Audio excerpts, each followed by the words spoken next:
Yeah, it's probably not. So you hadn't played out at any shows before Recalcitrance, though, right? No. I played with a lot of basement things, but never played out live. So you guys started gigging out as a 5-piece when you joined the band in Recalcitrance, right? Did Mike play? Did we? Yeah, there was a 5-piece at one time. Show? When I was in there. Play live? Oh, live? No. No, we never played live as a 5-piece. You never played out with the singer? Never played live as a 5-piece. Not as a 5 with Mike. Mike at this. So we put the ad in, and Mike Smith and I went and we played in the demo tape. Yeah. In the back of my car at record conversions. Yeah. And so he joins, and then I don't know how long after that, like 6 months maybe. Mike left. Yeah, Mike Smith left after a few months. So he was with us for did the first demo, and then afterwards left. And he basically got scouted by Deceased. Is pretty much what happened. Is that? Well, he left us, and then after because we did it. Yeah, I think he had a personal problem with somebody in the band. Yeah, so I don't know. I mean, it was number one, he was still commuting from Farmville up to Northern Virginia to play with us, right. And two, there was a personality issue, but I don't know if it was with me or with Mike. It was with Mike. It was with Mike, definitely? Oh, yeah. Okay. So I wasn't sure. I mean, he was being nice about it, so I didn't know if he meant something about me or not. No. No, that's the vibe I got. It was. So you played out as a 4-piece with the singer, yeah, and then the singer didn't really last that much longer after that. He kind of fizzled out. Yeah. Kind of. Was he just the not career into at Burger King was more important. Right? Yeah, he's just wasn't into it. After a while or something. Yeah, I'm not. He was living with that woman out there in Fair Oaks. Yeah.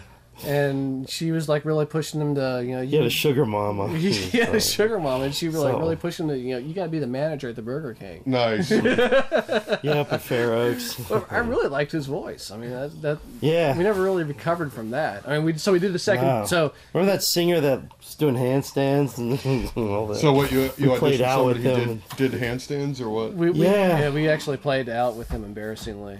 I remember his name. He was. Oh man, was it like Jeff or I can't remember his name. So Jeff Jeff played like a gig or two with you guys. Were these parties at least one? I think it might have been with Deceased even. I don't know. God, that's just embarrassing.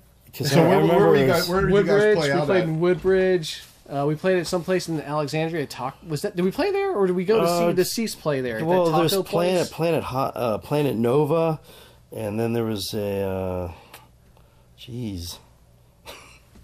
I can't. You guys are fried. No, how about Club Heaven? There's Club Heaven. But that was after we went instrumental. So we had the singer. Yeah. And Stingrays too, maybe.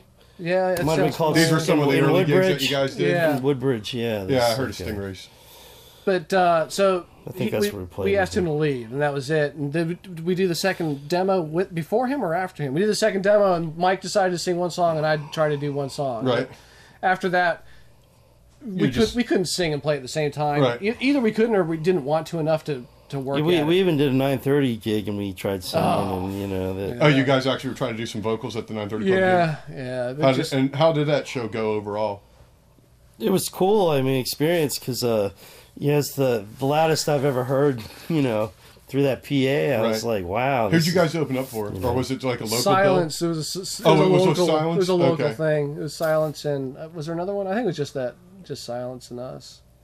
And you guys actually had like a 45-minute set at that point. Yeah. So we had there was a lot of people there. I would take it because Silence probably had a following. That's exactly right. They had a following. We sure did. Yeah.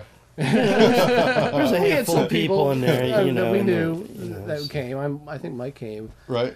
But so that basically around that time we're just going to go instrumental, and then we started getting more experimental. I mean, doing it was getting more into like a 70s jazz rock feel on some of the stuff than like speed metal, but it was still heavy, it was just more experimental. Was there anyone that you guys were looking to as sort of like a template for that kind of speed metal? Mike's always looking. He's always Mike was the referencing Nazi. different drums, different. He'd come in there and play something he heard on Billy Cobham and want us to do this and you do that, and I mean, he let Sean have a lot of freedom with what he was going to do. But Was he writing any of the bass lines or anything? Well, yeah, kind of with his mouth, I think. Dictating them to Chris. You know, I want you to do this. Bump. This is exactly what happened yesterday. Do bump, bump, bump, bump. No.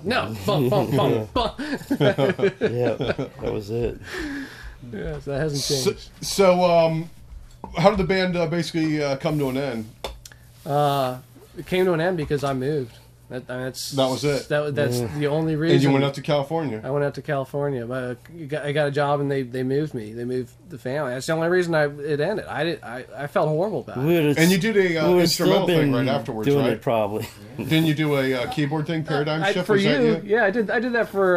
That was stuff I did on the side on my own anyway. Gotcha. In Sonic was it? Yeah, my InSonic SQ1. And what are you doing these days? I briefly checked out the creepingfog.com website. So what's the story behind Creeping Fog? That's just my personal website for software I do, and I got some demo. I got the original demo tapes up there as MP3 files, and I've got some of the rehearsal tapes are up there as MP3 files. Some of the rehearsals are up there, and I stopped doing that because my tape deck froze up. It seized, and I've just never gotten back to it. I did that a couple of years ago because someone contacted me. Is like, I got your demo off some other site and it's being passed around. I was like, well, hell, I'll put better quality and put it on my website. Right. What site was it? Do you know? I don't know. I found that we're I don't know who was hosting the files. I don't know.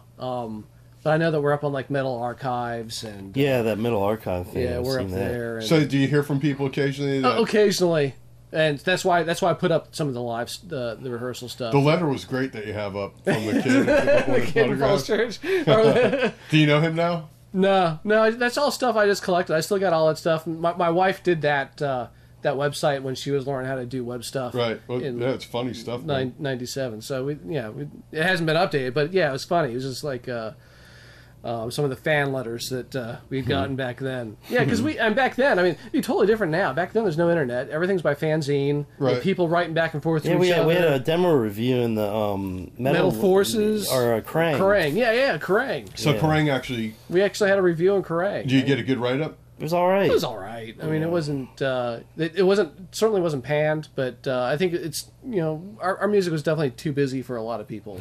Yeah. Yeah. It wasn't dance music.